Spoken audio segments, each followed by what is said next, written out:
Friends, welcome to the journey again. तो जैसे मैं हमने पहले आपके साथ जो ये ईएमए के ट्रेडिंग स्ट्रैटेजी इंट्राडे के लिए शेयर की थी, तो उसका आज आपको मैं लाइव वर्किंग दिखाना चाहता हूँ और कुछ बातें साइकोलॉजी और कुछ बातें ट्रेड मैनेजमेंट के रिगार्डिंग भी आपको मैं दिखाना चाहता हूँ कि एक्चुअल में होता क्या है। तो हमारी स्ट्रैटेजी का लिंक मैं दोबारा से नीचे शेयर कर दूंगा डिस्क्रिप्शन बॉक्स में, आप दोबारा से देख सकते हैं अगर आपने नहीं देखी स्ट्रैटेजी। तो बेसिकली स्ट्रैटेजी का मतलब है कि हमने 9 और 36 ईएमए ली हुई हैं, और अगर मार्केट इसके नीचे जाती है तो हम बेसिकली बुलिश ट्रेड के लिए सॉरी बेरिश ट्रेड्स के लिए देखते हैं, और ऊपर जाती है तो हम उसको उस खाली बुलिश ट्रेड देखते हैं। तो जैसा कि मार्केट नीचे थी आज, तो इसमें हमारा रूल था कि एक बार मार्केट को किसी ईएमए से टच करके रिट्रेस करके रिट्रेसमेंट आनी चाहिए नीचे की तरफ। तो यहाँ पे ये नीचे आई, ठीक है। अगर आप फोमो में कहते कि नीचे जाएगी, यहाँ आप सेल कर देते तो वापस ऊपर चली गई एक बार ट्रैप करने के लिए। जब एक कॉन्सेप्ट हमने आपको दिया था एक पावर कैंडल का, जिसमें आपको दिखे स्ट्रेंथ। तो इस कैंडल ने इन दो जो बुलिश कैंडल थी इसकी पूरी स्ट्रेंथ को कम करके पूरा स्ट्रेंथ को ओवरलैप कर दिया, ओवर शैडो कर दिया। तो हमने एंट्री कुछ यहाँ पे बनाई, ठीक है जी। एंट्री हमारी बन गई यहाँ पे, इस कैंडल के हमने यहाँ पे।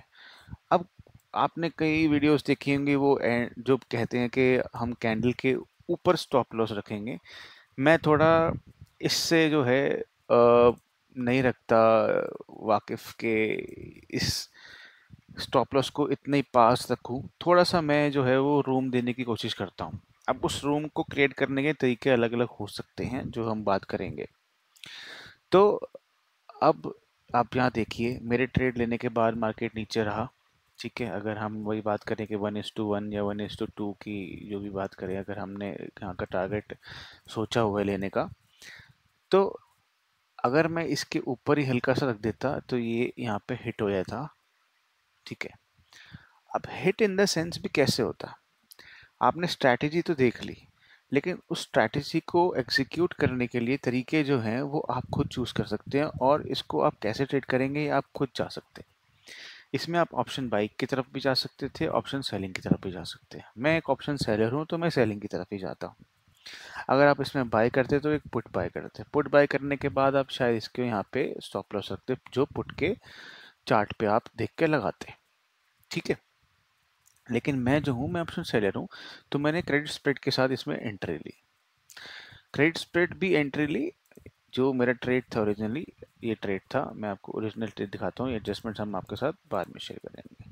तो मार्केट यहाँ पे 83,800 पे थी, तब मैंने वहाँ की कॉल उसकी शॉर्ट करी और उसे 300 पॉइंट दूर की मैंने जो कॉल बाय कर ली। तो ठीक है, तो मैंने खाली ये जो बाइंग लेग थी खाली मार्जिन के लिए नहीं करी थी, एक्चुअल में रिस्क मैनेजमेंट के लिए करी थी और क्रेडिट स्प्रेड बना के करी थी, ठीक है। तो ये मेरा ट्रेड था।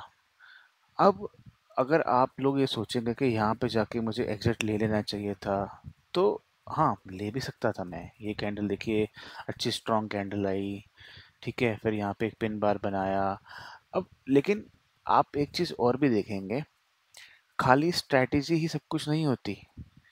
मार्केट को ईएमए तो पता है, सब कुछ पता है, लेकिन मार्केट में और भी फैक्टर्स हैं। कुछ सपोर्ट रेजिस्टेंस, कुछ पॉइंट्स है, टर्निंग पॉइंट्स हैं, वो भी ज़रूरी हैं। अब आप यहाँ पे अगर देखेंगे, मार्केट खुली, नीचे आई, फिर वहीं से ऊपर चली गई, फिर यहाँ आई, तो यहाँ पे कुछ जो है एक जोन टाइप का बना, और फिर दोबारा देखेंगे मार्केट यहीं से रिवर्स किया उसने, तो एक जोन सा यहाँ पे बन गया था। तो मुझे इस जोन पे था कि अगर यहाँ से ऊपर गया तो चलो ठीक है, मैं यहाँ से आराम से, यहाँ से अगर इसमें सस्टेन किया ऐसे ऊपर गया तो मैं एग्जिट ले लेता। लेकिन मैंने वेट किया, और मैं आपको एक और चीज़ दिखाता हूँ। हमारी एंट्री कुछ 83,800 पे हुई थी, ये लगभग बना था 83,900 पे। तो मेरी 83,900 पे भी मार्केट जब जा रही थी तो मैं एक्चुअली लॉस में नहीं था। स्ट्रैटेजी वाइज आप देखेंगे आपका एसएल हिट होने के चांसेस वहाँ पे बन रहे थे, लेकिन एग्जीक्यूशन जो हमेशा कहते हैं सबसे ज़्यादा मैटर करता है, उसके तरीके से आप देखेंगे तो आप लॉस में अभी नहीं थे। और अगर आपके पास मार्जिन एक्स्ट्रा अवेलेबल है, एडजस्टमेंट थोड़ी जानते हैं, तो आप उसको भी रूम देके ठीक कर सकते हैं, बढ़ाया जा सकता है उसको भी।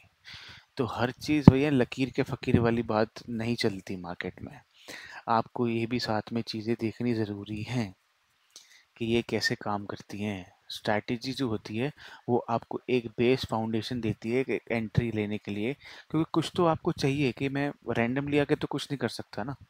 50-50 प्रोबेबिलिटी तो आप ऐसे रैंडम ट्रेड के लोगे उसकी भी है, लेकिन वही प्रोबेबिलिटी को इंक्रीज कराने के लिए, और आप सबसे बड़ी बात आपके दिमाग को रीज़न देने के लिए कि मैंने यहाँ पे एंट्री इस वजह से ली है, उसके लिए स्ट्रैटेजी है। उसके बाद उसका मैनेजमेंट आपकी स्किल है, वो आपका एक्सपीरियंस है, आपकी नॉलेज है। तो उस पे आपको काम करना बहुत ज़रूरी है। नॉलेज भी आपकी ज़रूरी है, एक्सपीरियंस भी ज़रूरी है, और स्किल जो है वो इन तीन दोनों को मिला के आपकी बनेगी। ठीक है।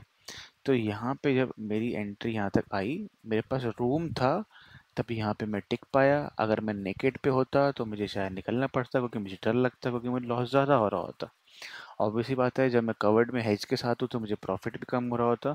लेकिन अब परसेंटेज वाइज देखेंगे, क्योंकि मेरा मार्जिन वहाँ पे कम हो गया, तो परसेंटेज वाइज भी मेरा प्रॉफिट कम नहीं था। तो यहाँ से उसके बाद मार्केट ने ब्यूटीफुली प्ले किया, नीचे आई, और मैं कुछ 315 के आसपास में मैंने यहाँ पे कहीं पे एग्जिट ले लिया था। तो आज हमारा जो टोटल प्रॉफिट हुआ था वो 1.8% के आसपास कुछ प्रॉफिट हुआ है हमारा। और मेरी एडजस्टमेंट अगर आपको बता दूं तो अब गलती कह लीजिए या रूम देने के लिए मैंने क्या किया है, यहाँ पे जब मार्केट आई तो मुझे था कि यहाँ से रिवर्सल शायद हो, या यहाँ पे कंसोलिडेशन ही हो जाए, ऐसे ऐसे हो जाए।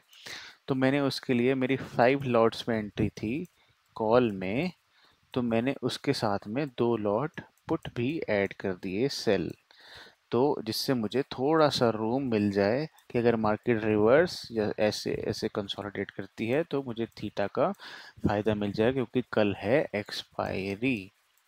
ठीक है। तो यही तरीके होते हैं जो आपकी प्रोबेबिलिटी को बढ़ा सकते हैं, और आपका प्रॉफिट को बढ़ा सकते हैं, और आप लॉस लॉस जो है वो मिटिगेट कर सकते हो। ये विद टाइम आएगा, और ऐसी एडजस्टमेंट जो हैं कुछ होती रहेंगी, मैं ट्रेड्स आपके साथ शेयर करता रहूँगा, तो आप इनको देख के भी सीख सकते हैं। ठीक है। ओके फ्रेंड्स, तो आप एक बार दोबारा वो स्ट्रैटेजी देख लीजिएगा, अगर आपको डिटेल में समझ नहीं है मैं लिंक दे दूंगा। और थैंक यू वीडियो को पूरा देखने के लिए, और चैनल के साथ जुड़े रहिए। Thank you so much.